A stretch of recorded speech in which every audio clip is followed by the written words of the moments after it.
People always say that houses are just wood, stone, and nails, lifeless, silent, empty until someone fills them. But some houses are never truly empty. It started when Allison and Mark moved into the old two-story place on the edge of town. They weren't the kind of people who believed in ghost stories. Newly married, saving every penny, they bought the house because it was cheap, because no one else wanted it. The real estate agent called it a fixer-upper with charm, but the neighbors had another name for it. They whispered, "The house that watches back." At first, Allison laughed it off. The creaking floors, the drafty halls, normal for something built in the 1920s. She painted the kitchen, unpacked their boxes, and tried not to notice how many windows the house had. Dozens. Tall, narrow windows that faced the street. Circular windows tucked into corners. Even tiny square panes in the attic. Every room had glass eyes looking out. And sometimes, when Allison passed by, she felt those windows were not just letting her see out, but letting something else see in.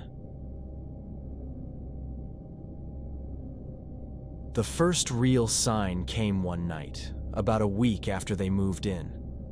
Mark had fallen asleep on the couch, TV buzzing with late-night static. Allison woke up thirsty and headed to the kitchen. She didn't bother turning on the lights. The moon spilled enough silver across the floorboards. She poured herself a glass of water, sipped it, and glanced toward the window above the sink. For just a second, only a blink, she saw a face. Not her reflection, not Mark.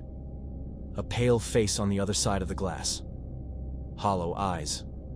Watching. She dropped the glass, water splashing across the counter. When she snapped her head back toward the window, the face was gone. She told herself she imagined it. Just exhaustion. Just nerves. But that night, she couldn't sleep. She kept pulling the blankets up to her chin, staring at the bedroom windows, waiting for the glass to blink. The next day, she told Mark. He chuckled.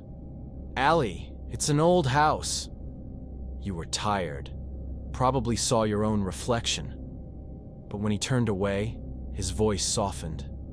"Don't worry. It's just us here." The words didn't comfort her, because in her gut, she knew he was wrong. The house began to change. Doors would be unlocked when she swore she had locked them. Curtains she tied back would be drawn shut. And always, the windows. One morning, Allison walked past the living room and froze.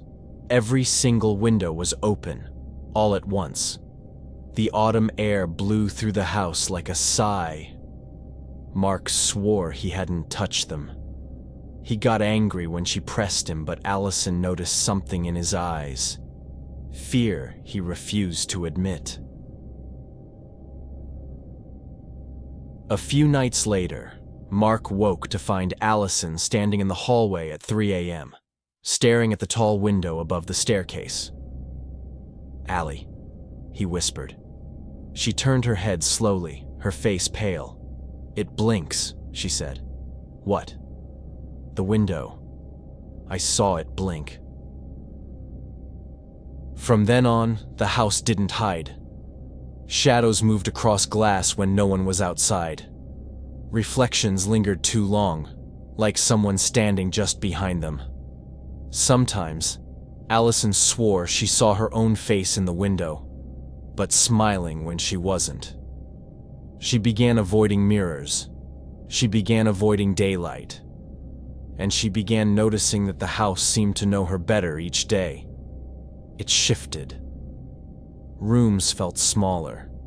Stairs groaned as if sighing when she stepped on them. When she opened a door, she could swear she heard a heartbeat on the other side. On the breaking point came one stormy evening. Mark had gone to work late, leaving Allison alone. The rain hammered the roof, thunder shaking the glass. She sat in the living room, hugging herself, when she realized every window was fogging up. Except one. The largest window in the room stayed perfectly clear. And on the other side of it, through the sheets of rain, she saw something. A figure. Not standing on the porch. Not standing in the yard. Standing impossibly close. Its face nearly pressed to the glass. She gasped and dropped to the floor, crawling backward. The lights flickered. When she dared look again, the figure was gone.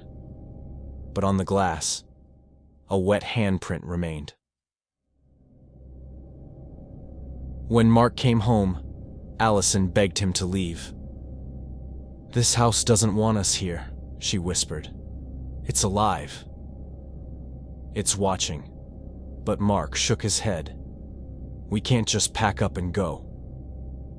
We put all our money into this place." So they stayed, and the house grew bolder. The final night began quietly. Mark was upstairs brushing his teeth. Allison sat at the kitchen table staring at the window across from her. She hadn't blinked in nearly a minute, because the window wasn't reflecting the kitchen anymore. It was reflecting her, only her, standing alone in an empty, dark room. The Allison in the glass raised her hand. The real Allison did not. Her reflection smiled. Then, the glass cracked from the inside. Mark heard the scream. He rushed downstairs and found the kitchen empty. The window was shattered inward, shards glittering across the floor. "Allison!" he shouted, running through the house. But she was gone. The front door was locked. No footprints, no sign of struggle, just silence. Until Mark looked up. Every window in the house, dozens of them, now showed her face. Allison, pale, hollow-eyed, watching him. Neighbors reported the sound of glass breaking that night. By morning, the house sat silent again. Mark never came out. When the police entered days later, the place was empty. No bodies, no traces, only one strange detail. Every window, every pane of glass was fogged over, except one. The one in the living room. And if you looked closely enough, you could still see a handprint there. Wet, fresh, as if the house had just blinked. Would you dare live in the house that watches back?